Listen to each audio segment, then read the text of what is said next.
Comencem les prèvies de la factoria parlant de l'Espanyol B, el líder de tercera. L'equip de David Gallego, que ha sumat 2 empats en les últimes jornades, es desplaça a la Costa Brava per jugar davant el Palamós. El filial vol sumar els 3 punts davant un rival que lluita per sortir del descens. Siempre lo hemos dicho, es una categoría muy igualada, que todos los equipos te generan muchísima oposición, y el Palamós, bueno, lleva 3 o 4 semanas con un entrenador nuevo, y lo que sí que vemos es que es un equipo que les cuesta muchísimo que le hagan gol, o empata 1, o pierde 0-1, o gana 1-0.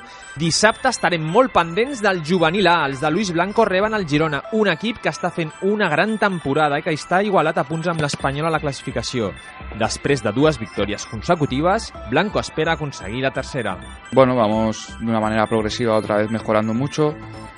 Vamos a intentar darle continuidad. Este fin de semana tenemos un partido importante contra un muy buen rival y queremos confirmar esas sensaciones. En una situació molt similar es troba el femení. Les de Joan Bacardit han aconseguit 2 triomfs consecutius i aquest diumenge davant el Rayo intentaran ampliar la bona ratxa. El tècnic blanquiblau afronta el partit en confiança.